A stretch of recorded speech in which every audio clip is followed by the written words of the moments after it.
توبہ آیت نمبر 86 اعوذ باللہ من الشیطان الرجیم بسم اللہ الرحمن الرحیم وَإِذَا أُنزِلَتْ سُورَةٌ، اور جب نازل ہوتی ہے کوئی سورت، ان آمنوا باللہ، اس پیغام کو بیان کرتے ہوئے کہ ایمان لاؤ اللہ پر سچا، وجاہدوا مع رسولہ، اور جہاد کرو اس کے رسول کے ساتھ، استاذنک، تو رخصت مانگنے آتے ہیں، اولو الطول منہم، ان میں سے وہ لوگ کہ جو حیثیت استطاعت رکھتے ہیں، وقالو، اور کہتے ہیں، ذرنا، ہمیں چھوڑ دیں، نکم مع القاعدین، کہ ہم پیچھے رہ جانے والوں کے ساتھ رہیں۔ ظاہر ہے کہ جب بھی کوئی بھی کتاب پڑھی جائے گی شروع سے یا درمیان سے، تو سب سے پہلے یہ دیکھا جائے گا کہ یہ بات ہو کیا رہی ہے، سیاق سباق میں کیا مضمون چل رہا ہے۔ اس لیے کہ ایک تو ہوتا ہے وہ مفہوم کے جو جملے میں بیان ہوتا ہے، لیکن کسی بات کو پوری طرح سمجھنے کے لیے آپ کو یہ دیکھنا ضروری ہے کہ جو بات جملے میں بیان ہوئی ہے اس سے پہلے کیا بیان ہو رہا تھا، مضمون تھا کہ وہ کون سا مضمون تھا کہ جو زیر بحث تھا، اور بعد میں کیا بات ہو رہی ہے۔ چنانچہ یہ سورہ توبہ ہے، جس کے بارے میں نے آپ کو یہ بتایا کئی مرتبہ کہ یہ سورہ مبارکہ قرآن مجید میں جس مقام پر آئی ہے، اس میں اللہ تعالیٰ نے یہ بتایا ہے کہ نبی اکرم صلی اللہ علیہ وسلم نے اللہ کے رسول کی حیثیت سے پہلے دعوت دی مکے والوں کو، جس کا ذکر چھٹی سورہ انعام میں ہے۔ پھر انہی کو اللہ نے خبردار کیا، وارن کیا کہ اگر انہوں نے یہ دعوت ٹھکرا دی اور اس ٹھکرانے پر، اس مسترد کرنے پر انہوں نے اصرار کیا، تو ان پر وہی پکڑ، وہی عذاب آئے گا جو پچھلی ان قوموں پر آیا کہ جن کے پاس اللہ کے رسول اسی طرح سے اللہ کا پیغام لے کر آئے اور انہوں نے ان کے پیغام کو مسترد کر دیا۔ یہ 7ویں سورہ انعام، سورہ اعراف میں مضمون بیان ہوا ہے۔ 8ویں سورہ جو مدنی سورہ ہے، سورہ انفال، اس میں اللہ نے مسلمانوں کو اس بات پر تیار کیا کہ جس عذاب کی ان کو، یعنی کفار کو دھمکی دی جا رہی ہے، اب یہ عذاب آ کے رہے گا، چنانچہ اے مسلمانوں، یہ عذاب اللہ تمہارے ہاتھوں ان پر نازل کرے گا۔ یعنی عذاب کے آنے کی 2 شکلیں ہو سکتی ہیں جو قرآن میں بیان ہوئی ہیں۔ یا تو یوں ہوگا کہ آسمانی یا کسی زمینی آفت سے قوم کو برباد، تباہ کر دیا جائے گا، جیسا کہ اکثر پچھلے رسولوں کی قوموں کے ساتھ ہوا۔ یا پھر یہ ہوگا کہ رسول کے ساتھیوں کو کہا جائے گا کہ تم اللہ کے عذاب کو ان کے اوپر نازل کر دو، ان کے اوپر مسلط کر دو۔ تو اللہ نے نبی اکرم صلی اللہ علیہ وسلم کے ساتھیوں کی تعداد بڑی ہونے کی وجہ سے مکے اور عرب کے رہنے والوں کے اوپر، ان میں سے جنہوں نے انکار کیا، جس عذاب کو نازل کرنے کا فیصلہ کیا، وہ عذاب اس دوسری شکل کا تھا کہ اللہ کے رسول کے ساتھی ہیں کہ جو ان کے اوپر اللہ کے اس فیصلے کو نافذ کریں گے۔ وہ عذاب کیا تھا اس کا بیان سورہ توبہ میں ہے کہ جو اب ہم پڑھ رہے ہیں۔ یہ عذاب نازل ہوا تو یہ دیکھنا ضروری تھا کہ یہ عذاب کن لوگوں پر نازل ہوگا، ان کی کیا کیا کیٹیگریز ہیں۔ چنانچہ سورہ توبہ سے ہی معلوم ہوتا ہے کہ وہ لوگ کہ جنہوں نے نبی صلی اللہ علیہ وسلم کا انکار کیا اور انکار پر اڑے رہے اور اس وجہ سے اللہ کے عذاب کے مستحق بنے، وہ 3 کیٹیگریز کے لوگ تھے۔ نمبر 1 مشرکین، جنہوں نے کہ شرک کو اپنا مذہب قرار دیا، ڈکلیئر کیا، وہ اس پر پوری طرح سے کاربند رہے اور واضح دعوت اور کلیریفیکیشن کے باوجود انہوں نے ضد اور ہٹ دھرمی سے اس کو اختیار کیے رکھا اور چھوڑنے سے انکار کر دیا۔ ان کے بارے میں سورہ توبہ میں آیت 1 سے آیت 28 تک ڈسکرپشن ہے۔ سیکنڈ کیٹیگری اہل کتاب کی، یہود و نصارہ، جنہوں نے کہ واضح حقیقت کے کھل جانے کے بعد بھی انکار پر اصرار کیا، تو ان کے بارے میں بھی اللہ تعالیٰ نے اپنے عذاب کے امپلیمنٹ کرنے کا اعلان کر دیا، صرف اس فرق کے ساتھ کہ ان کے معاملے میں یہ نہیں ہوگا کہ انہیں مار دیا جائے گا، بلکہ ان سے لڑ کے ان کو سرنڈر کروا کے سبمٹ کرایا جائے گا کہ وہ چھوٹے بن کر، آپ کہیے کہ سیکنڈ ریٹ سٹیزنز بن کے وہ دنیا میں زندگی گزاریں گے۔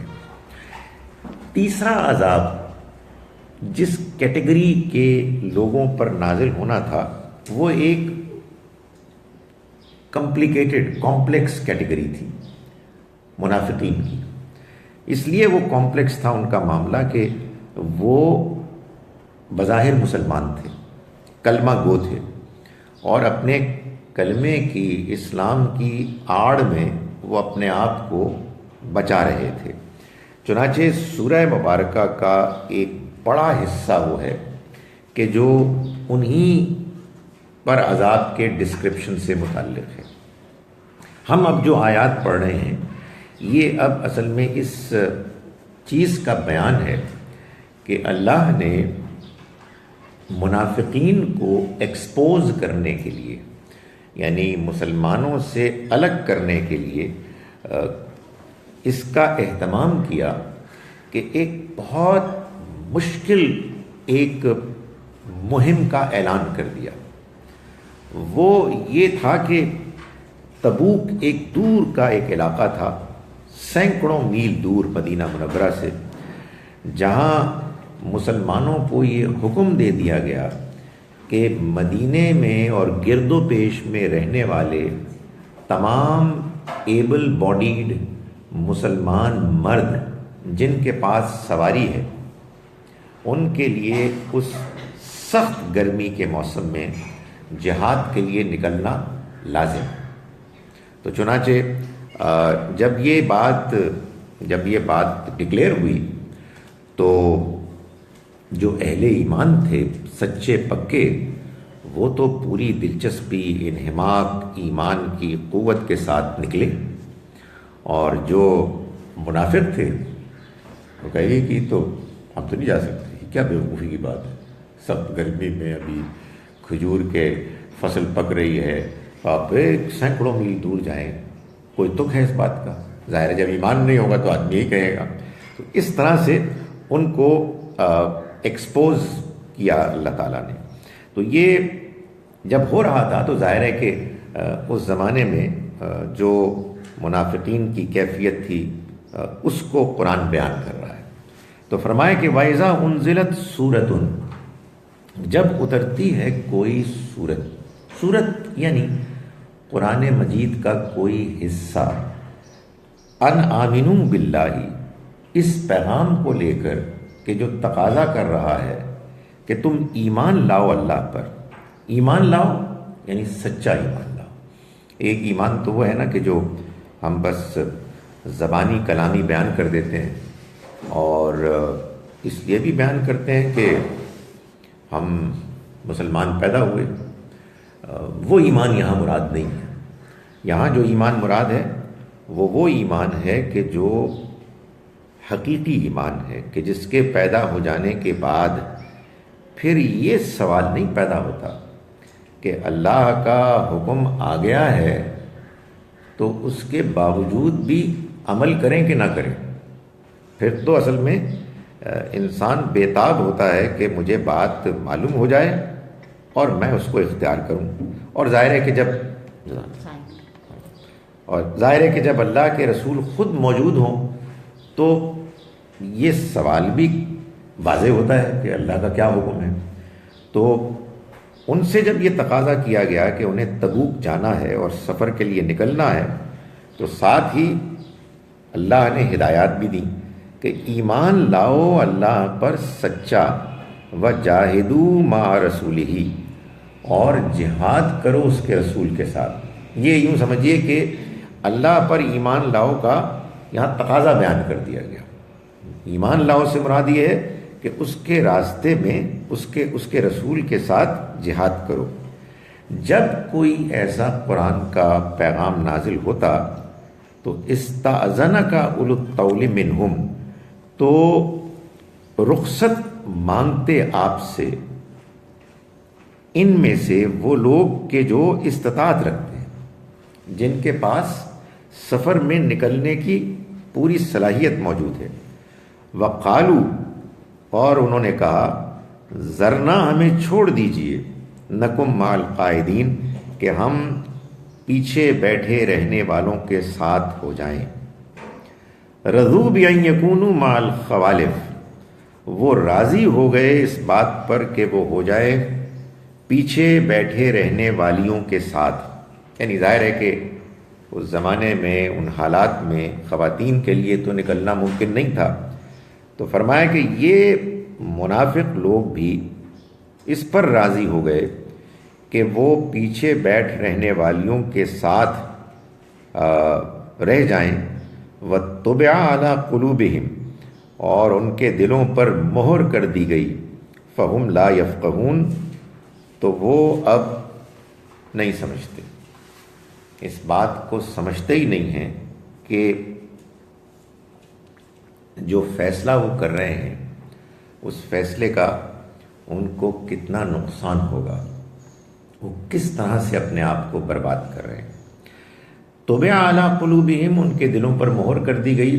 یہ قرآن نے کئی جگہوں پر بات بیان کی ہے کہ جب کسی انسان کے سامنے اللہ کی طرف سے کسی ایکسپیکٹیشن کا ایک کلیئر پیغام آ جاتا ہے اور وہ اس کو جاننے کے باوجود نظر انداز کرتا ہے، تو یہ نہیں ہوتا کہ فوراً کوئی دلوں پر تالے پڑ جاتے ہیں، نہیں، آزمائش شروع ہوتی ہے۔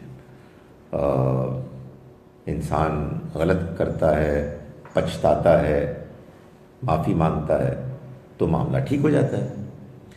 انسان ٹال مٹول کرتا ہے تو اللہ تعالیٰ بھی موقع دیتے ہیں، کچھ ڈھیل دیتے ہیں، ویٹ اینڈ سی کی پالیسی اختیار کرتے ہیں۔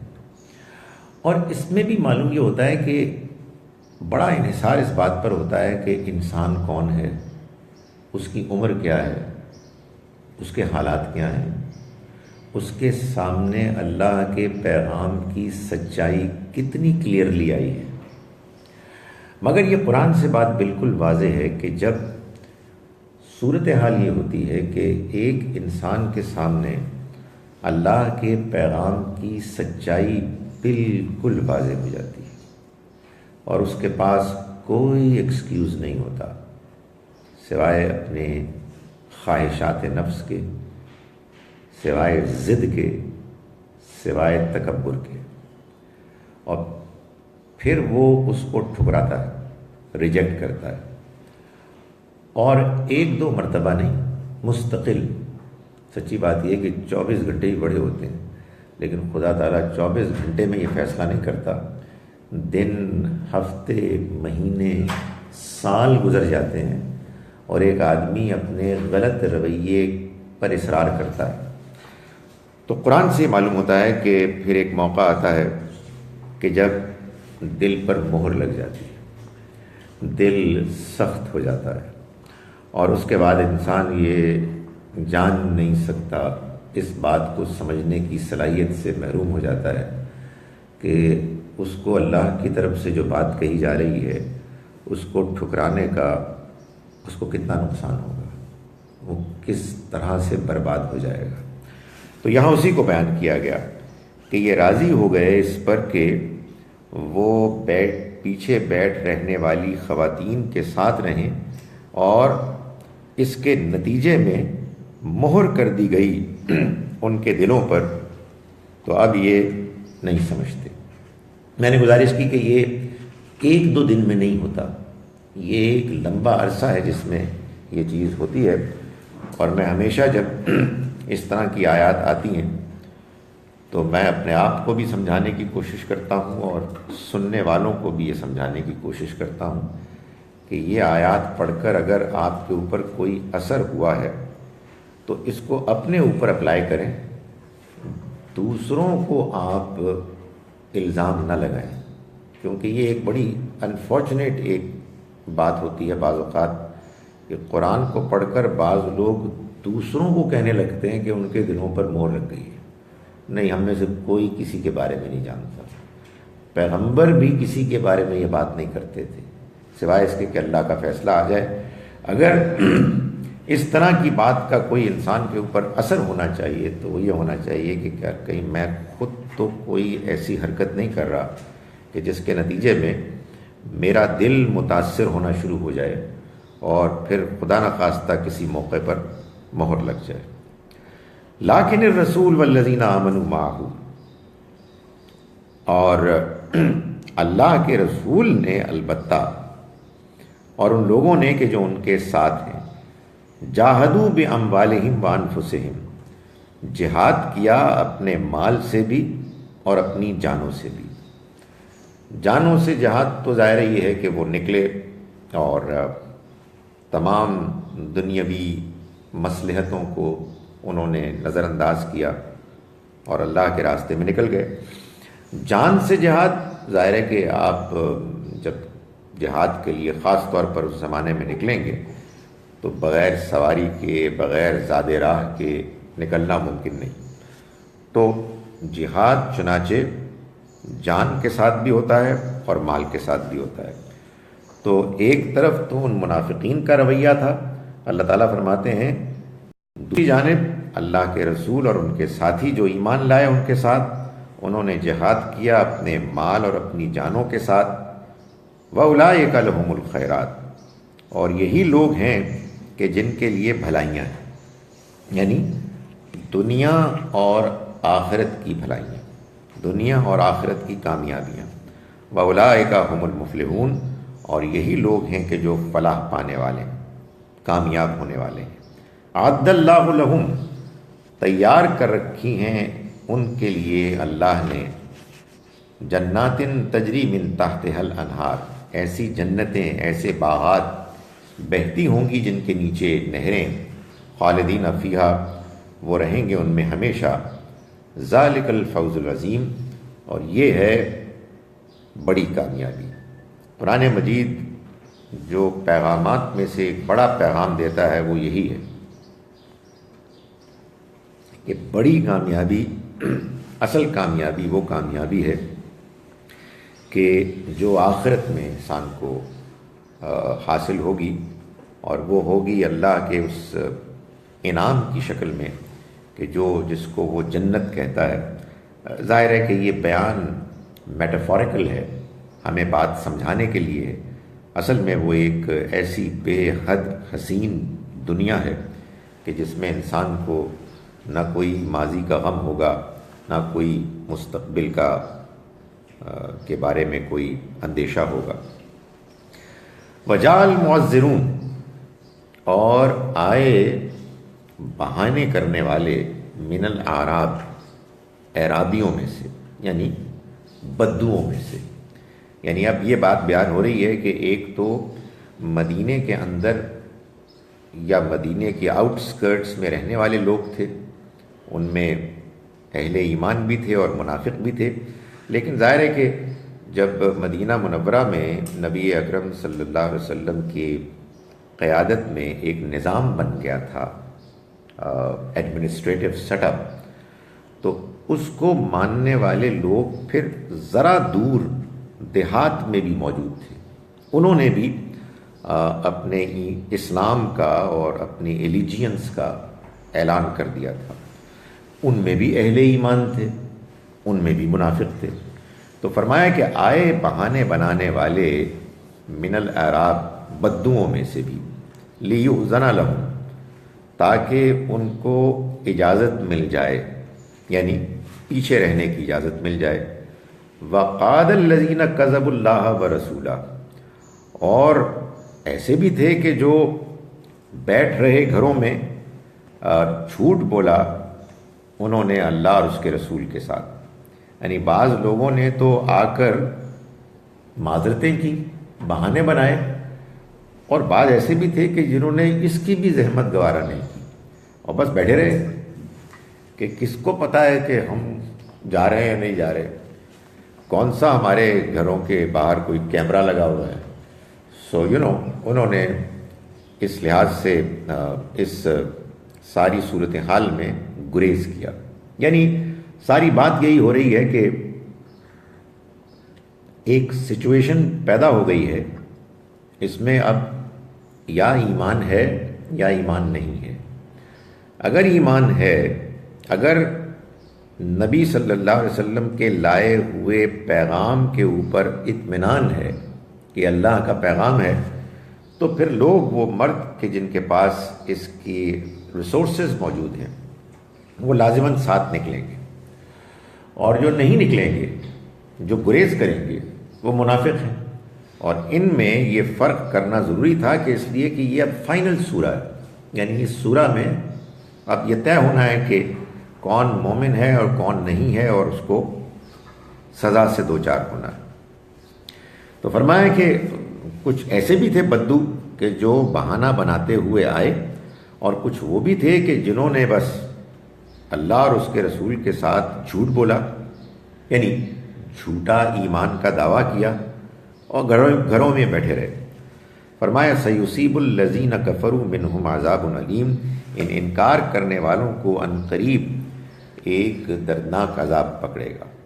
یعنی یہ جو اللہ تعالیٰ سارا اہتمام کر رہا ہے، یہ اہتمام کر ہی اس لیے رہا ہے کہ اس کے بعد یہ الگ ہو جائیں اور یہ پکڑے جائیں۔ لیس علی الضعفاء ولا علی المرضى ولا علی الذین لا یجدون ما ينفقون حرج، کوئی بلیم نہیں ہے، کوئی الزام نہیں ہے ان لوگوں پر کہ جو کمزور ہیں، اور نہ ہی ان لوگوں پر کہ جو مریض ہیں، بیمار ہیں، اور نہ ہی ان پر لا یجدون ما ينفقون، کہ جو نہیں پاتے اپنے پاس وسائل، ریسورسز، کہ جن کو وہ خرچ کر سکیں۔ اذا نصحوا للہ ورسولہ، جبکہ وہ اللہ اور اس کے رسول کے ساتھ خیر خواہی رکھتے ہیں۔ یعنی اب یہ بتایا جا رہا ہے کہ یہ جو اعلان ہو گیا کہ اب تبوک کی جانب اہل ایمان کے سفر کا آغاز ہو رہا ہے، اس اعلان کے بعد اب سب کو نکلنا ہے، سب کو نکلنا ہے، یعنی جن کے پاس وسائل ہیں، جن کے پاس مال ہے، جن کے پاس سواری ہے، لیکن سب کے پاس تو نہیں ہوتی۔ اور پھر یہ بات بھی ہے کہ لوگ کمزور بھی ہوتے ہیں، بعض اوقات بیمار بھی ہوتے ہیں، تو اللہ تعالیٰ نے ان کے بارے میں کہا کہ نہیں، وہ کوئی بلیم نہیں رکھتے، ان کے اوپر کوئی الزام نہیں ہے، اس لیے کہ اللہ کے ہر حکم میں اس بات کا خیال لحاظ ہوتا ہے کہ اگر آدمی نہیں کر پاتا ڈسپائٹ بیسٹ انٹینشنز، تو پھر اس کے اوپر کوئی اعتراض بھی نہیں ہے۔ یہ تو صرف انہی کے لیے ذمہ داری ہوتی ہے جو بھی بتائی جاتی ہے، کہ جو اس ذمہ داری کو پورا کرنے کی قدرت، صلاحیت رکھتے ہیں۔ تو یہ اس کو بیان کیا گیا کہ نہ کمزوروں کے اوپر کوئی ذمہ داری ہے، کوئی ان کے اوپر الزام ہے، نہ بیماروں پر کوئی الزام، اور نہ ہی ان پر کہ جو اپنے پاس نہیں پاتے کچھ بھی مال وسائل کے جس کو وہ خرچ کر سکیں، حرجن کوئی ان کے اوپر بلیم، الزام، اذا نصحوا للہ ورسولہ اگر وہ اللہ اور اس کے رسول کے ساتھ خیر خواہی رکھتے ہیں۔ یعنی ظاہر ہے کہ اس کا یہ مطلب نہیں ہے کہ آدمی اگر بیمار ہے تو بیماری کے بعد وہ گھر بیٹھے اور مسلمانوں کو برا بھلا کہے اور ان کے خلاف سازشیں کرے۔ نہیں، گھر بیٹھنا اگر مجبوری کی وجہ سے ہے تو اس میں بھی خیر خواہی ہونی چاہیے، دعائیں ہونی چاہیے، اچھا جذبہ ہونا چاہیے۔ اگر اذا نصحوا للہ ورسولہ اگر وہ اللہ اور اس کے رسول کے ساتھ خیر خواہی رکھتے ہیں تو پیچھے کسی ایکسکیوز، جینون ایکسکیوز کی وجہ سے رہنے والوں کے لیے کے اوپر کوئی الزام نہیں۔ ما علی المحسنین من سبیل خوبی کے ساتھ عمل کرنے والوں پر کوئی الزام نہیں۔ محسن کہتے ہیں ان کو کہ جو بھی نیکی کا کام کرتے ہیں وہ بہترین طریقے سے کرتے ہیں، یعنی جن کو جب کوئی موقع ملتا ہے کسی کام کے کرنے کا تو وہ اس کو درجہ احسان میں کرتے ہیں، محض ٹال مٹول کے ساتھ نہیں، بلکہ جیسے کہ ایک نیکی کے کام، اللہ کی عبادت، لوگوں کے ساتھ معاملات کرنے میں جو بہترین رویہ ہے اس کو اختیار کرتے ہیں۔ تو فرمایا کہ جو اپنی زندگی میں اچھا رویہ اختیار کرتا ہے اس کے اوپر کوئی الزام نہیں۔ واللہ غفور الرحیم، اللہ مغفرت کرنے والا، رحم کرنے والا ہے۔ یعنی کبھی کسی موقع پر کسی جینون ایکسکیوز کی وجہ سے اگر کوئی انسان کوئی کام نہیں کر پا رہا اور اس پر وہ خوش نہیں ہے بلکہ نادم ہے تو اللہ تعالیٰ مغفرت کرنے والا ہے، رحم کرنے والا ہے۔ ظاہر ہے کہ جس آدمی کا ایٹیٹیوڈ جنرلی اسپیکنگ ٹھیک ہے اور وہ کسی خاص ذمہ داری کے موقع پر اپنی ذمہ داری اس لیے نہیں نبھا پا رہا کہ اس کے پاس کوئی واقعی جینوئن ایکسکیوز ہے تو پھر ایسے لوگوں کے اوپر کوئی الزام نہیں۔ وَلَا عَلَى الَّذِينَ إِذَا مَا آتَوْكَ لِتَحْمِلَهُمْ، بات تو سچی بات ہے پوری ہو گئی، یعنی اللہ تعالیٰ نے جو بات بتانی تھی بتا دی کہ اگر کوئی شخص ہے کہ جس کے پاس کوئی جینوئن ایکسکیوز ہے اس کے اوپر کوئی الزام نہیں، لیکن اللہ کی کتاب کوئی محض قانون کی کتاب تو نہیں ہے نا۔ اللہ تعالیٰ اب آگے بڑھ کر ان میں سے ایک گروہ کا باقاعدہ رویہ بیان کر رہے ہیں، اس کو ایک عملی تصویر ان کی پیش کر رہے ہیں۔ ان آل پروبیبلٹی اس لیے کہ اللہ تعالیٰ چاہتے ہیں کہ ان کے اس غیر معمولی جذبے کو اپنی کتاب میں پیش کریں اور لوگوں کو بتائیں کہ تمہیں معلوم ہے کہ جو لوگ کوئی ایکسکیوز رکھتے ہیں حالانکہ ان کی نیت اچھی ہوتی ہے اور وہ کام کرنا چاہتے ہیں لیکن کسی رکاوٹ کی وجہ سے وہ نہیں کر پاتے، تو معلوم ہے وہ کیسے ہوتے ہیں، وہ ایسے ہوتے ہیں۔ سو وہ اس اصولی بات کو بیان کرنے کے بعد کہ جو میں گزارش کروں کہ جس سے بات کلیئر ہو گئی تھی، اب اللہ تعالیٰ اس میں ایڈ کر کے یہ بتا رہے ہیں وَلَا عَلَى الَّذِينَ، اور نہ ہی کوئی الزام ان لوگوں پر بھی ہے اذا ما آتوکا، کہ جو جب آتے ہیں تمہارے پاس، یعنی نبی صلی اللہ علیہ وسلم کے پاس، لتحملہم، کہ آپ ان کے لیے کوئی سواری کا بندوبست کریں، قلتم لا اجد ما احملکم علیہ، اور آپ کہتے ہیں ان کو کہ تمہارے لیے میں سواری کا بندوبست نہیں کر سکتا، تولوا واعینہم تفیض من الدم، تو وہ لوٹتے ہیں ایسے کہ ان کی آنکھوں سے آنسو جاری ہوتے ہیں، حزنن، اس غم کی وجہ سے، اللہ یجد ما ینفقون، کہ وہ اپنے خرچ کرنے کا ان کے پاس امکان نہیں، اپنے خرچ پر جانے کی ان کے پاس قدرت نہیں. وہ اس بے بسی کی وجہ سے، بے بسی کے عالم میں ان کی آنکھوں سے آنسو جاری ہوتے ہیں. تو جن کے پاس جینوئن ایکسکیوز ہوتا ہے وہ ایسے لوگ ہوتے ہیں.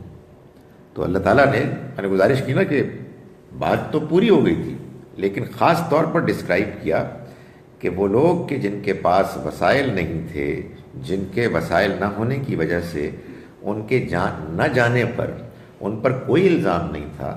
ان میں بعض ایسے تھے کہ جو آتے تھے اور یہ خواہش کا اظہار کرتے تھے کہ اے پیغمبر آپ ہمیں اپنے ساتھ لے جا سکتے ہیں، کوئی سواری نہیں مل سکتی، کسی کے ساتھ نہیں بیٹھ سکتے.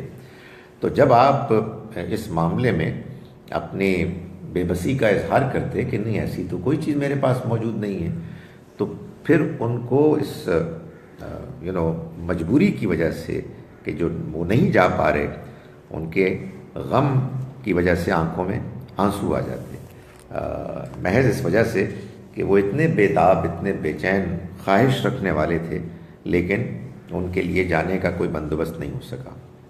انما السبیل علی الذین یستأذنونک وهم اغنیاء. الزام تو ان لوگوں پر ہے جو آپ سے رخصت مانگتے ہیں، وهم اغنیاء، حالانکہ وہ مالدار ہیں. رضوا بأن یکونوا مع الخوالف، وہ اس پر راضی ہو گئے کہ ان کے ساتھ ہوں جو پیچھے گھروں میں بیٹھنے والی ہیں. وَاتَّبَعَ اللَّهُ عَلَىٰ قُلُوبِهِمْ، اور اللہ نے اس کے نتیجے میں ان کے دلوں پر مہر کر دی. فَهُمْ لَا يَعْلَمُونَ، اب وہ کچھ نہیں جانتے کہ کس انجام کی طرف جا رہے ہیں. یہ بات پہلے بھی ہو چکی، لیکن بعض اوقات اللہ تعالیٰ دہراتے ہیں بس ایک حسرت کے اظہار کے لیے کہ یہ کتنی بد نصیبی ہے کہ کچھ لوگوں کے پاس اتنا غیر معمولی موقع آیا کہ وہ اپنا مستقبل سنوارتے، پیغمبر کے ساتھ ہو کر مخلص بن کر اللہ کو راضی کرتے، مگر افسوس کہ انہوں نے اس کو پسند کیا کہ وہ گھر بیٹھ جائیں، اور اس کے نتیجے میں ان کے دلوں پر مہر ہو گئی، اور وہ اب یہ جانتے ہی نہیں ہیں کہ وہ اپنے آپ کو کس قدر گھاٹے میں ڈال رہے ہیں. یعتذرون الیکم اذا رجعتم الیہم، تم لوگ جب پلٹو گے ان کی طرف، یعنی اس سفر سے جب واپس آؤ گے، تبوک گئے تو ظاہر ہے اس سے واپسی بھی ہونی تھی. یعتذرون الیکم اذا رجعتم الیہم، وہ بہانے پیش کریں گے تمہارے سامنے جب تم ان کی طرف پلٹو گے، یعنی اس سفر سے. قل لا تعتذروا، ان سے کہہ دو کہ بہانے نہ بناؤ. لن نؤمن لکم، ہم تمہاری بات ہرگز نہیں مانیں گے، اس پر اعتراض کریں گے.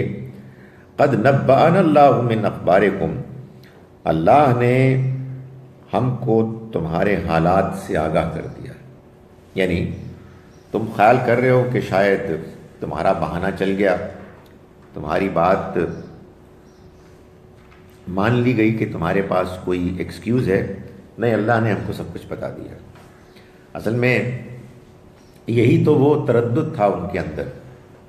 سارا اگر آپ دیکھیں تو سارا ایشو یہی تھا کہ یہ اللہ کے رسول ہیں کہ نہیں ہیں، ان کے پاس وحی آتی ہے کہ نہیں آتی. تو ایسا تو نہیں تھا کہ ان کو بالکل خیال نہیں تھا، لیکن وہ جو اس حقیقت کو ماننے کے نتیجے میں ذمہ داریاں آتی تھیں، وہ ان ذمہ داریوں کو نبھانے، فیس کرنے کے لیے تیار نہیں تھے. دنیا کی زندگی کی اٹریکشنز ان کے لیے اتنی زیادہ ان کو متاثر کرنے والی تھیں کہ وہ اس چیز کو ماننے پر آمادہ نہیں ہوتے تھے. تو ان کو بتا دیا کہ اللہ نے ہم کو تمہارے احوال کے بارے میں باخبر کر دیا. وَسَيَرَ اللَّهُ عَمَلَكُمْ وَرَسُولُهُ، تو اب اللہ تمہارے عمل کو دیکھے گا اور اس کے رسول بھی. ثُمَّ تُرَدُّونَ إِلَىٰ عَالِمِ الْغَيْبِ وَالشَّهَادَةِ، پھر تم لوٹا دیے جاؤ گے اس ذات کی طرف کہ جو چھپے اور ظاہر دونوں کو جاننے والا ہے. فَيُنَبِّئُكُم بِمَا كُنتُمْ تَعْمَلُونَ، پھر وہ بتا دے گا تم کو ان اعمال کے بارے میں کہ جو تم کرتے رہے. یعنی تم نے اب یہ رویہ اختیار کیا اور تم نے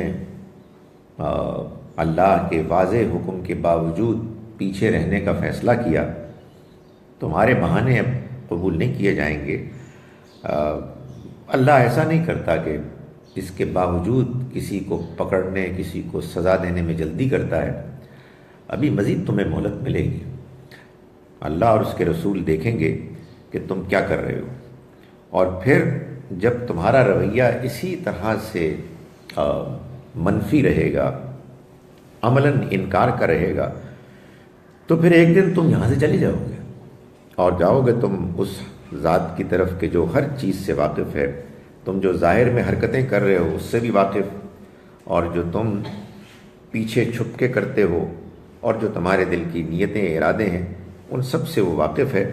پھر وہ تمہیں ایک ایک چیز کے بارے میں بتا دے گا یعنی بتائے گا بھی، اور پھر اس کا نتیجہ بھی تمہارے سامنے کر دے گا.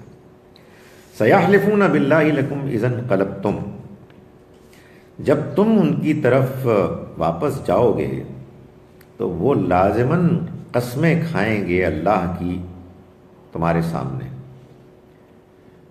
لِتُعْرِضُوا عَنْهُمْ، تاکہ تم ان سے اعراض کرو، یعنی تم ان کو معاف کر دو، تم ان کی بات کو ان سے صرف نظر کر دو. فَأَعْرِضُوا عَنْهُمْ، تو تم صرف نظر ہی کرو، یعنی ڈونٹ بادر اباؤٹ دیم. تم جاؤ گے ان کے پاس تو وہ اس طرح سے تم سے پیش آئیں گے کہ ان کی خواہش ہوگی کہ جو کچھ ان سے ہوا اس کو تم اگنور کرو. تو وہی لفظ ہے یعنی تُعْرِضُوا عَنْهُمْ، جس کو اللہ نے فرمایا اعرضوا عنہم، کہ وہ چاہیں گے کہ تم انہوں نے جو کیا اس کو اگنور کر دو. پیغمبر ان کو اگنور ہی کر دو، just ignore them, they don't deserve your attention. یعنی اسی لفظ کو اللہ تعالیٰ نے اس کے دوسرے پہلو کو بیان کر دیا. اگر وہ چاہتے ہیں کہ انہوں نے جو کچھ کیا اس کو نظر انداز کر دیا جائے، پیغمبر آپ کو نظر انداز کر دیں، یعنی ان کی اب کوئی حیثیت نہیں. انہم رجسن، یہ گندگی ہے. ومأواہم جہنم، اور ان کا ٹھکانہ جہنم ہے. جزاء بما کانوا یکسبون، اس کے بدلے میں جو یہ کماتے رہے، جو یہ عمل کرتے رہے. یحلفون لکم لترضوا عنہم، یہ قسمیں کھاتے ہیں تمہارے سامنے کہ تم ان سے راضی ہو جاؤ. فإن ترضوا عنہم، پھر یہ جان لو کہ اگر تم ان سے راضی ہو بھی گئے، فإن اللہ لا یرضی عن القوم الفاسقین، تو اللہ ایسے بد عہد لوگوں سے راضی ہونے والا نہیں، وہ ان سے راضی نہیں ہوگا. الاعراب اشد کفرا و نفاقا، یہ بدو یہ کفر اور نفاق میں بہت شدید، بہت سخت ہے. وَأَجْدَرُ أَلَّا يَعْلَمُوا حُدُودَ مَا أَنزَلَ اللَّهُ عَلَى رَسُولِهِ، اور وہ یہ ڈیزرو کرتے ہیں، اس لائق ہیں کہ اللہ نے اپنے رسول پر جو کچھ نازل کیا ہے اس کی حدود سے باخبر رہیں. ڈیزرو کرتے ہیں، یہ اس لائق ہیں، یعنی اپنے ایٹیچیوڈ کی وجہ سے. اسی آدمی کے اندر یہ جو احساس ہوتا ہے کہ مجھے یہ کرنا ہے اور یہ چیز اہم ہے، قرآن سے معلوم ہوتا ہے کہ یہ نتیجہ ہوتا ہے انسان کے ایٹیچیوڈ کا. یعنی ایسا نہیں ہوتا کہ دو طرح کے انسان اللہ نے پیدا کیے ہیں.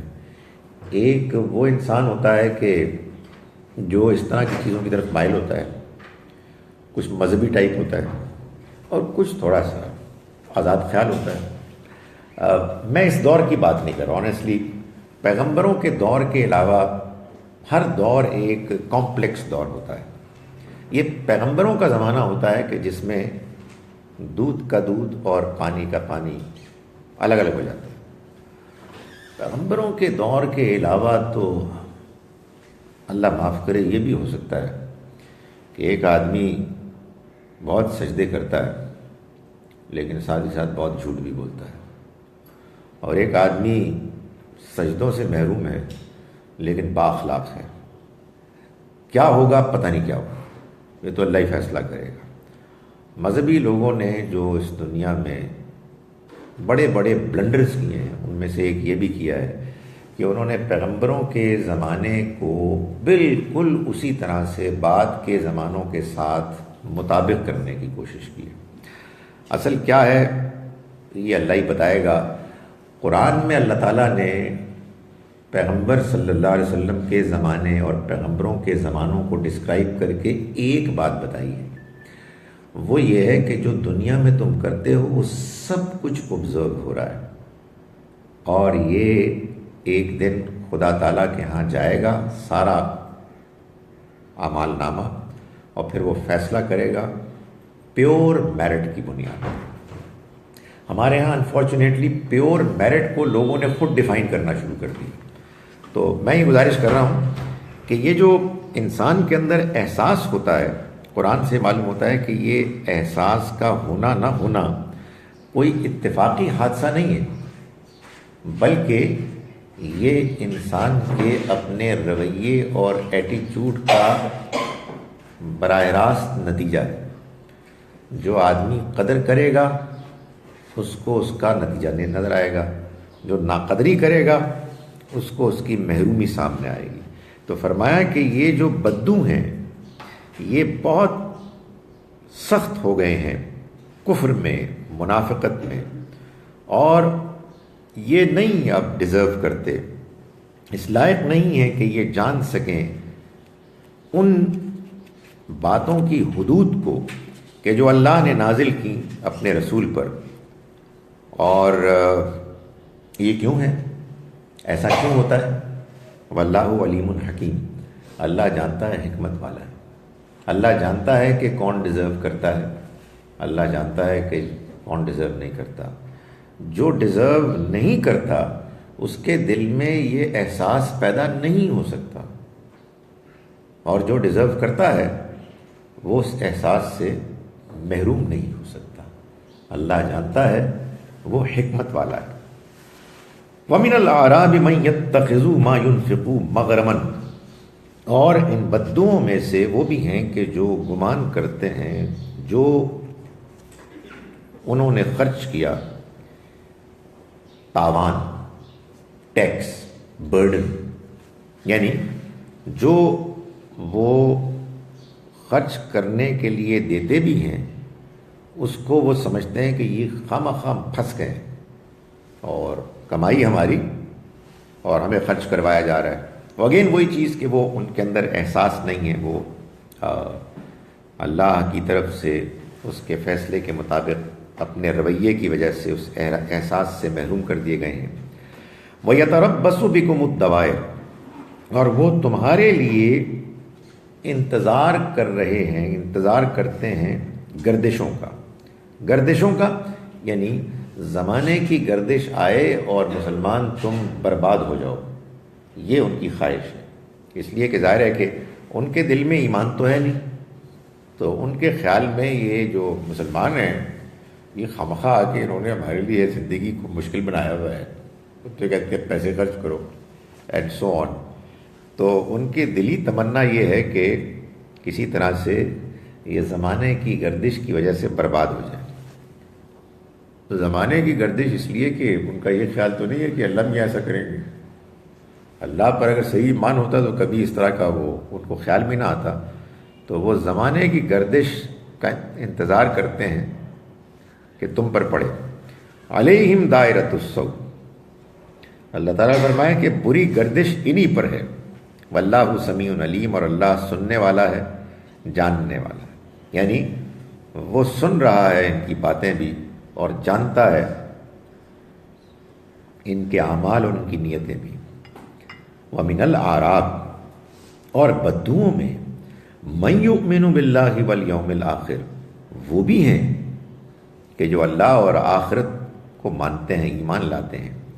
وَيَتَّخِذُ مَا يُنْفِقُ، اور وہ جو کچھ خرچ کرتے ہیں اس کو وہ سمجھتے ہیں، گمان کرتے ہیں، قربات عند اللہ، اللہ کے قرب حاصل کرنے کا ذریعہ، وصلوات الرسول، اور رسول کی دعاؤں کو حاصل کرنے کا ذریعہ۔ الا انہا قربۃ لہم، جان لو کہ اللہ کے ہاں یہ تقرب کا ذریعہ بنیں گے، یعنی ایسا ہی ہوگا، اس میں کوئی شک نہیں ہے کہ یہ دونوں چیزیں ان کے لیے اللہ کے قرب اور اللہ کے رسول کی دعاؤں کا ذریعہ بنیں گے۔ قرآن نے یہ ہمیشہ کہا ہے، ہمیشہ کہا ہے، سوائے کچھ ریئر ایکسیپشنز کے، کہ دنیا میں جہاں بھی سوسائٹیز ہوتی ہیں، جتنے بھی خاندان ہوتے ہیں، ٹرائبس ہوتی ہیں، نیشنز ہوتی ہیں، جن کی کچھ آبادی ہوتی ہے ایک مناسب تعداد میں،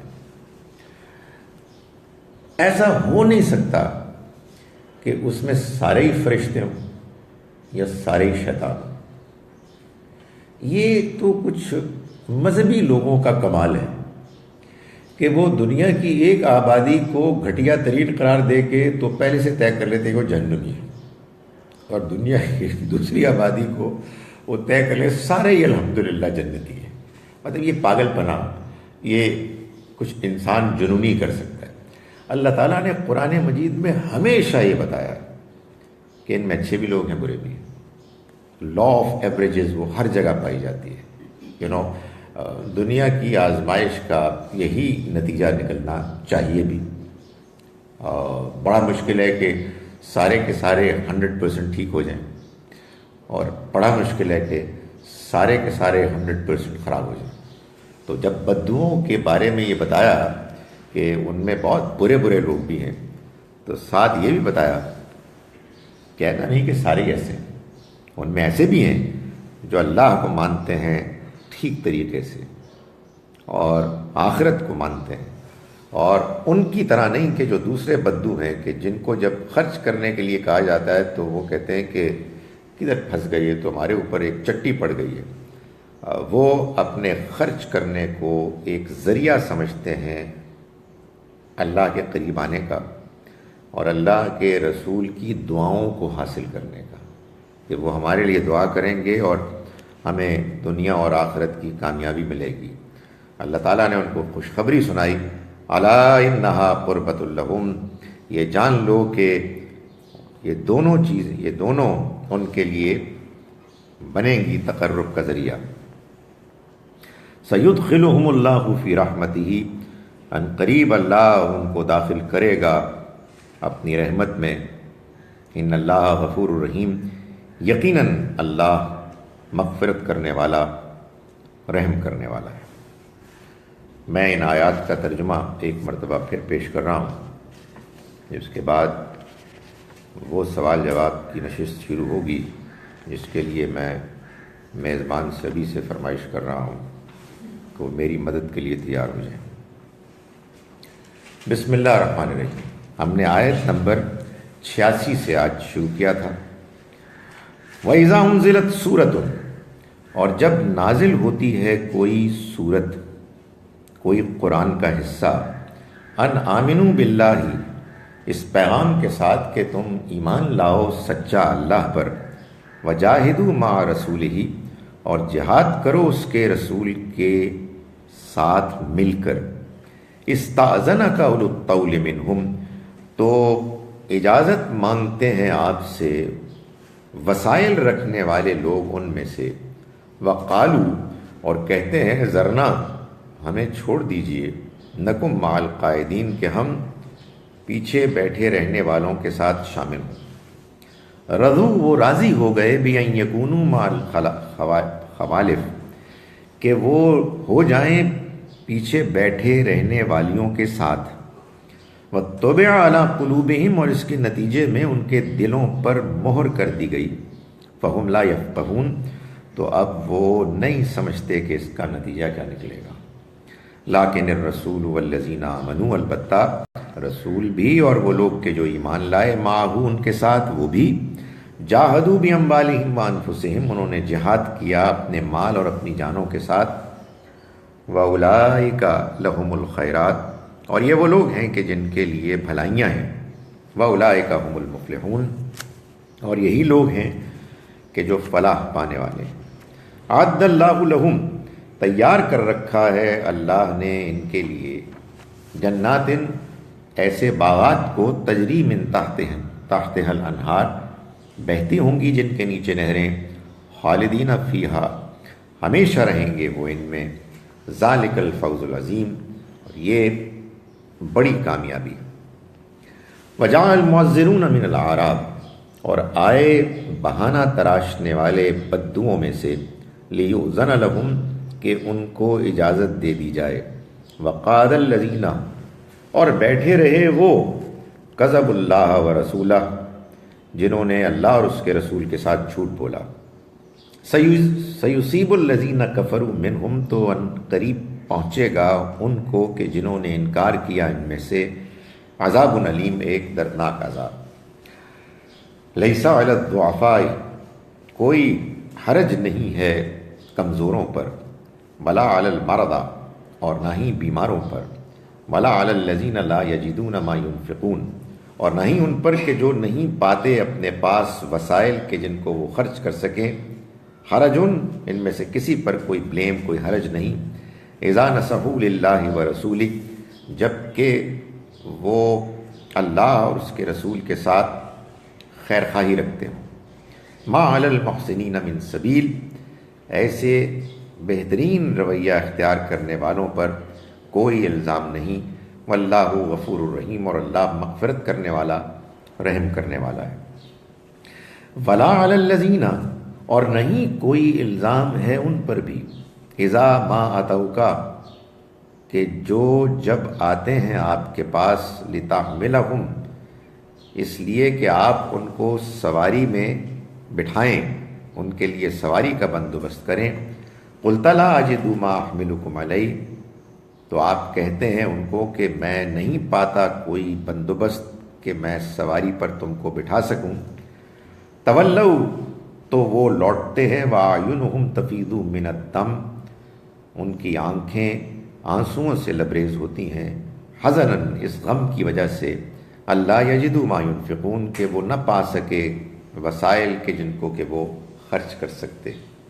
انما السبیل، الزام تو بس انہی لوگوں پر ہے، علی الذین یستأذنونک وہم اغنیاء، جو آپ سے اجازت مانگنے آتے ہیں حالانکہ وہ مالدار ہوتے ہیں، رضوا بأن یکونوا مع الخوالف، وہ راضی ہو گئے اس بات پر کہ وہ رہیں بیٹھے رہنے والیوں کے ساتھ، وطبع اللہ علی قلوبہم، اور مہر کر دی اللہ نے اس کے نتیجے میں ان کے دلوں پر، فہم لا یعلمون، تو وہ نہیں جانتے، یعنی کہ ان کا انجام کیا ہوگا۔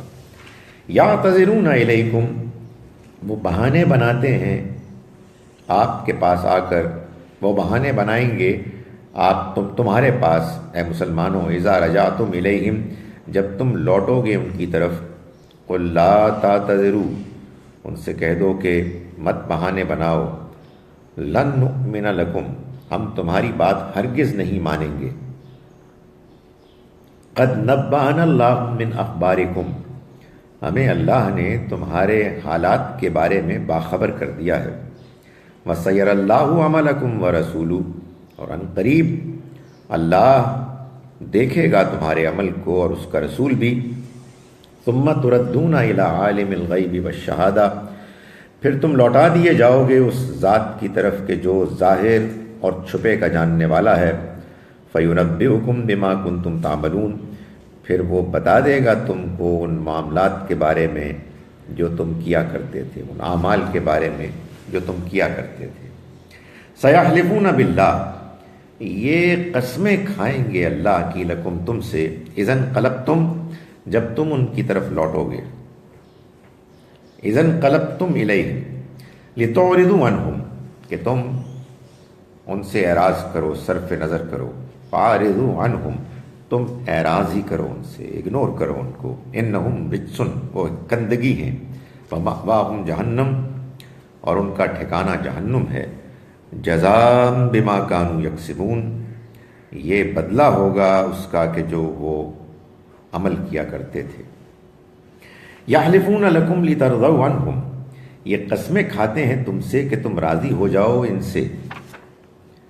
فَإِن تَرْضَوْا عَنْهُمْ، تو جان لو کہ اگر تم راضی ہو بھی گئے ان سے، فَإِنَّ اللَّهَ لَا يَرْضَىٰ عَنِ الْقَوْمِ الْفَاسِقِينَ، تو اللہ نہیں راضی ہوگا ان لوگوں سے کہ جو بد عہد ہیں۔ الْأَعْرَابُ أَشَدُّ كُفْرًا وَنِفَاقًا، یہ بدو بہت گہرے ہیں کفر اور نفاق میں۔ وَأَجْدَرُ أَلَّا يَعْلَمُوا حُدُودَ مَا أَنزَلَ اللَّهُ عَلَىٰ رَسُولِهِ، اور یہ اس لائق ہیں کہ نہ جان سکیں ان حدود کو کہ جو اللہ نے نازل کی اپنے رسول پر۔ واللہ علیم حکیم، اور اللہ جاننے والا حکمت والا ہے۔ ومن الاعراب، اور ان بدوؤں میں سے من یتخذ ما ينفق مغرما، وہ ہیں کہ جو خیال کرتے ہیں جو کچھ انہوں نے خرچ کیا اس کو اپنے لیے ایک بوجھ، تاوان۔ وَيَتَرَبَّصُوا بِكُمُ الدَّوَائِرَ، اور تمہارے بارے میں امید رکھتے ہیں، انتظار کرتے ہیں مسلمانوں کہ گردش زمانہ آ جائے تم پر۔ علیہم دائرۃ السوء، بری گردش انہی پر ہے۔ واللہ سمیع علیم، اور اللہ سننے والا جاننے والا ہے۔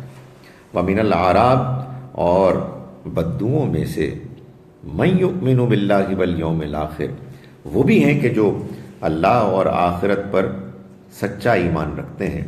وَيَتَّخِذُ مَا يُنْفِقُ قُرُبَاتٍ عِنْدَ اللَّهِ، اور وہ گمان کرتے ہیں، خیال کرتے ہیں اس کو کہ جو وہ خرچ کرتے ہیں قریب آنے کا ذریعہ اللہ کے ہاں، اللہ کے پاس۔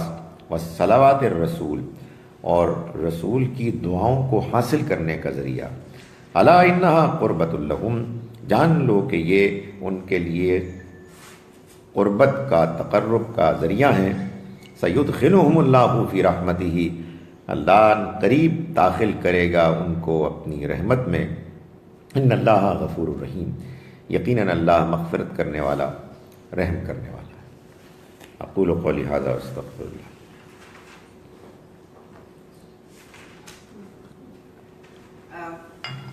میرا یہ سوال ہے کہ آزمائشیں سب لوگ پہ آتی ہیں، بٹ کچھ لوگ پہ اللہ زیادہ آزمائش ڈالتا ہے، اور صبر کرنے کی بھی کیپیسٹی ہر ایک کی فرق ہوتی ہے۔ تو اس کی کیا وجہ ہے کہ some people have much more azmaish and are not able to bear it as well as the others؟ دیکھیں اس کا جواب کہ انسانوں میں سے بعض کو آزمائشیں زیادہ آتی ہیں، بعض کو کم آتی ہیں، بعض کے پاس آزمائشوں کو جھیلنے کی، برداشت کرنے کی صلاحیت زیادہ ہوتی ہے، بعض کے پاس کم ہوتی ہے۔ اس کا جواب تو اللہ تعالیٰ ہی دے سکتے ہیں۔ میں اللہ تعالیٰ کی طرف سے اتنا جواب دے سکتا ہوں کہ اگر یہ بات جو آپ نے سوال میں پوچھی ہے صحیح ہے تو اس کا بالکل مناسب بھرپور نتیجہ سامنے آ جائے گا۔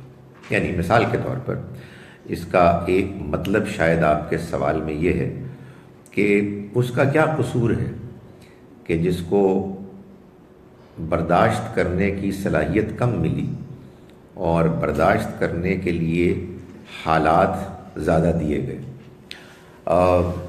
اگر یہ بات صحیح ہے، ظاہر ہے کہ یہ اللہ ہی بتا سکتا ہے کہ اس کی کیا حقیقت ہے، لیکن اگر یہ صحیح ہے تو پھر اللہ نے یہ وعدہ کیا ہے کہ ایسے لوگوں کو کہ جن کے پاس پیدائشی خلقی طور پر صلاحیت ہی کم ملی تھی اور حالات میں ان کو مشکلات زیادہ ملی ہیں، اللہ کی توقع بھی اتنی ہی ہے جتنی ان کی صلاحیت تھی۔ یہ بات کہ یہ چیز انفیئر ہے، نہیں، اصل میں انفیئر یہ چیز کہ اللہ کے بعض معاملات بظاہر ایسا لگتا ہے کہ جو وہ انصاف پر مبنی نہیں ہے، یہ تبصرہ اس لیے ٹھیک نہیں ہے کہ اللہ کے بارے میں تبصرہ تو اسی وقت ممکن ہوگا جب پوری زندگی دنیا کی بھی اور آخرت کی بھی سامنے آ جائے. اس سے پہلے یہ کہنا کہ یہ چیز فیئر نہیں ہے، یہ کہنا فیئر نہیں ہے. وجہ یہ ہے کہ ابھی تو سٹوری کمپلیٹ ہوئی نہیں، ابھی تو سٹوری کا ایک حصہ ہے جو چل رہا ہے. تو میں صرف یہ بتا سکتا ہوں کہ جو شخص جن حالات سے گزر رہا ہے اور جن صلاحیتوں کے ساتھ، جس برداشت کی قوت کے ساتھ وہ اس کو فیس کر رہا ہے، یہ ساری انفارمیشن اس شخص سے کہیں زیادہ اس اللہ کے پاس ہے جس نے اس کو وہ صلاحیت دی، کم یا زیادہ، اور وہ حالات دیے کم یا زیادہ. اور اس شخص سے زیادہ اللہ اس کے بارے میں سینسٹیو ہے. تو انشاءاللہ بالآخر جب پوری پکچر سامنے آئے گی تو ہر بندہ یہ پکار اٹھے گا کہ یہ بالکل ٹھیک ہے.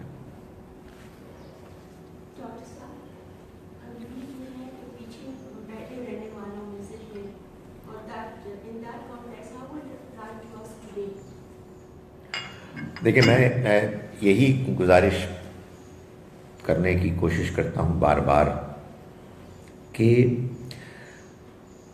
پیغمبروں کی موجودگی کا زمانہ ان کی غیر موجودگی کے زمانے سے مختلف ہوتا ہے.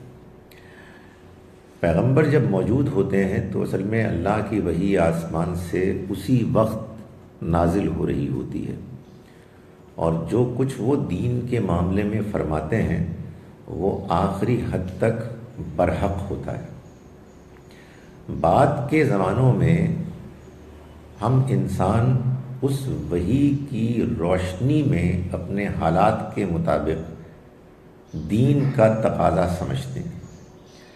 اس لیے مختلف علماء کا فہم اس میں مختلف ہو سکتا ہے، اور عام آدمی بھی اپنے مختلف علماء سے سمجھنے اور سیکھنے میں مختلف آراء قائم کر سکتا ہے. یہ آزمائش بھی اللہ کی ہے. آزمائش یہ جان لیجئے کہ صرف اس چیز کی نہیں ہے کہ کون کتنی قربانی دیتا ہے. یہ تو اصل میں آزمائش نمبر 2 ہے. آزمائش نمبر 1 یہ ہے کہ کون کتنا دیانتداری سے سمجھتا ہے. یعنی یہ بالکل ممکن ہے کہ ایک شخص، اور میں اس وقت کسی کو کرٹیسائز نہیں کر رہا، میں سمجھانے کے لیے کہہ رہا ہوں کہ ایک شخص اللہ کے علاوہ کسی اور کو بھی اللہ کا ساتھی مانتا ہے، اور وہ اس اپنی انڈرسٹینڈنگ میں اتنا مخلص ہے کہ اس میں آخری حد تک قربانی دیتا ہے.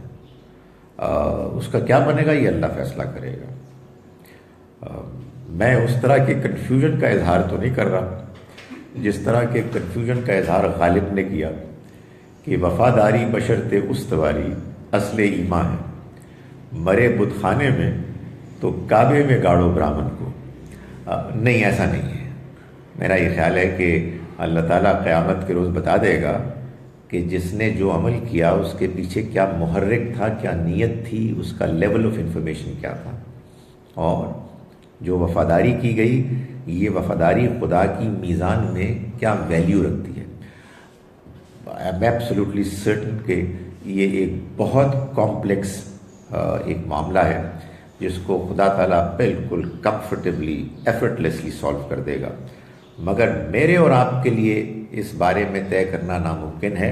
آپ کے لیے، میرے لیے الگ الگ انڈیویجولی آپ کے سوال کا جواب یہ ہے کہ میں اپنے امکانی حد تک آج دین کو سمجھوں اور اس میں میں ضد نہ کروں، اور جو آج مجھ کو سمجھ میں آیا ہے میں اس کو اپنے اوپر اپلائی کرنے کی کوشش کروں، اور اس میں کسی ذاتی کمزوری کو اور خواہش کو رکاوٹ نہ بننے دوں.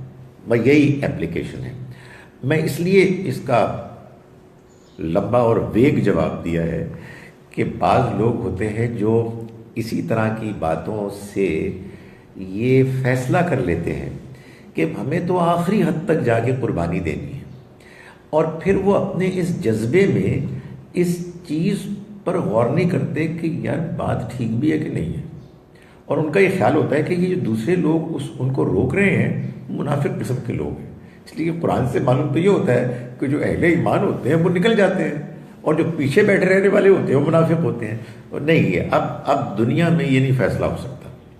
یہ تو لازماً ایسا ہی ہوتا ہے جب پیغمبر موجود ہوتے ہیں. پیغمبروں کے علاوہ جو زمانے ہوتے ہیں اس میں مختلف رائے ہو سکتی ہیں. اللہ جانتا ہے کہ کون سی رائے سب سے صحیح ہے. اللہ جانتا ہے کہ اگر ایک شخص کسی رائے کو مان رہا ہے تو اس کے ماننے میں اس کی کیا نیت ہے. اس وجہ سے میں یہ بار بار کہتا ہوں کہ بہت سے مذہبی لوگوں نے یہ بلنڈر کیا ہے کہ انہوں نے پیغمبر کے زمانے کو ایگزیکٹلی مطابق کر دیا ہے بعد کے زمانوں میں، یہ جانے بغیر کہ یہ کون بتائے گا کہ آج کل پیغمبر کون ہے. تو ہر آدمی اپنا ریلیجس پوائنٹ آف ویو سمجھتا ہے کہ یہ پیغمبر والا پوائنٹ آف ویو ہے. سو کوئی حنفی ہے تو کوئی اہل حدیث ہے تو کوئی شیعہ ہے تو کوئی فلاں ہے. سب کے علماء، ناٹ آل آف دیم لیکن بہت سے، اپنے سننے والوں کو پورے جوش و خروش کے ساتھ یہ باور کرا رہے ہوتے ہیں کہ جو آپ کا خادم آپ کو بتا رہا ہے وہی پیغمبر کی بات ہے. اور اس سے پھر کیا ہوتا ہے، فرقے، ڈویژنز، گروپس بنتے ہیں. میں ابھی کل رات ہی کو ایک صاحب کو سن رہا تھا، مائی گڈنس جو فورسفل ان کی پریزنٹیشن تھی، اور وہ ایک جمع غفیر کو یہ بتا رہے تھے کہ جو بات وہ بتا رہے ہیں وہی صحیح بات ہے اور دوسرے لوگ سارے غلط باتیں کر رہے ہیں. میرا یہ خیال ہے کہ اس میں ہمارا امتحان ہے عقل اور علم کا بھی نمبر 1، اور دوسرا عمل، اخلاص اور قربانی کا بھی نمبر 2. دعا کی قبولیت کے حوالے سے کوشچن ہے کہ بہت سی چیزیں جیسے ہم چاہتے ہیں کہ ہمیں ملیں، اس کے لیے ہم خدا سے دعا بھی کرتے ہیں، لیکن اللہ کی مصلحت اور ہوتی ہے کہ وہ سمجھتا ہے کہ وہ چیز ہمارے لیے ہوئی ہے، وہ ہمیں نہیں دیتا. لیکن ہمیں کیسے سمجھ آئے گا کہ اب بس کر دیں، اب دعا کرنے کی اس چیز کے لیے ضرورت نہیں؟ آپ کے سوال سے یہ معلوم ہوا کہ آپ میرے واٹس ایپ گروپ میں نہیں ہیں، کیونکہ میں نے ابھی حال ہی میں، یہ تو ان کو کر لیتے ہیں، میں نے اس کا جواب یہ دیا تھا کہ اگر یہاں کوئی پیمانہ ہو سکتا ہے، اگر ہو سکتا ہے تو بس دل کا اطمینان ہے. میں نے اللہ سے دعا مانگی اور میرے دل میں یہ اطمینان ہوا کہ میرے رب نے میری بات سن لی. تو بس آپ سمجھے سن لی ہے، لیکن سن لی ہے کا مطلب یہ نہیں ہے کہ جو آپ نے فرمائش کی ہے وہ پوری ہو جائے. اس لیے کہ آپ کا رب آپ سے بہت ہمدردی رکھتا ہے، لیکن آپ سے زیادہ جانتا ہے کہ آپ کی بہتری اور مصلحت کس میں ہے. چنانچہ یہ بھی ہو سکتا ہے کہ آپ کی بات اسی طرح سے وہ قبول کر لے اور فوراً کر لے. یہ بھی ہو سکتا ہے کہ آپ کی بات قبول کر لے لیکن تاخیر کے ساتھ کرے. یہ بھی ہو سکتا ہے کہ وہ جو آپ نے مانگا ہے اس کو بالکل نہ کرے بلکہ اس سے کوئی مختلف چیز آپ کے لیے کر دے. اور یہ بھی ہو سکتا ہے کہ کچھ بھی نہ آپ کو دے اور اس دعا کی قبولیت کو آخرت میں ایک اجر کے طور پر پیش کرے. سو وہ جانتا ہے کہ آپ کے لیے کیا بہتر ہے. آپ کے لیے بس دعا میں جو آپ کا ایک خلوص اور جذبے کا اظہار ہے وہ ایک فیلنگ دے سکتا ہے کہ میری بات پہنچ گئی جس کو پہنچنی تھی. باقی میرا اطمینان یہ ہے کہ وہ مجھ سے بہتر فیصلہ کرنے والا. میرا یہ کوشچن ہے کہ اگر آپ کو ایک خاص مدت تک آپ کی دعا نہیں قبول ہو رہی اور آپ پھر بھی کرتے چلے جا رہے ہیں تو از اٹ لائک کہ you being stubborn with God کہ نہیں مجھے تو چاہیے، آپ پھر اپنے آپ کو سمجھا کے اس چیز سے دور کر لیں؟ ڈپینڈ کرتا ہے کیا دعا ہے. یعنی مثال کے طور پر اگر وہ کوئی دعا کسی ایسے مقصد کے لیے ہے کہ جو ایک پاسبلٹی ہے اور کوئی دوسری پاسبلٹی بھی ہو سکتی ہے تو یقیناً آدمی کو دوسری پاسبلٹیز کے بارے میں سوچنا چاہیے. شاید ایسے موقع پر استخارے کی دعا کرنی چاہیے کہ اللہ تعالیٰ ایک بہتر پاسبلٹی کی طرف آپ کو مائل کر دے. لیکن اگر دعا یہ ہے کہ اللہ میرے فلاں عزیز کو ہدایت دے دے تو پھر تو کبھی نہیں روکنی چاہیے. پھر کیسے روکیں؟ ڈپینڈ کرتا ہے دعا کیا ہے. مجھے ایک کوشچن تھا. آج کل مثلا جو بچوں سے میں کہتی ہوں کہ don't do this, or think twice about doing this. And they say that is God going to judge us? If God so petty is going to judge us because of length of our sleeves, or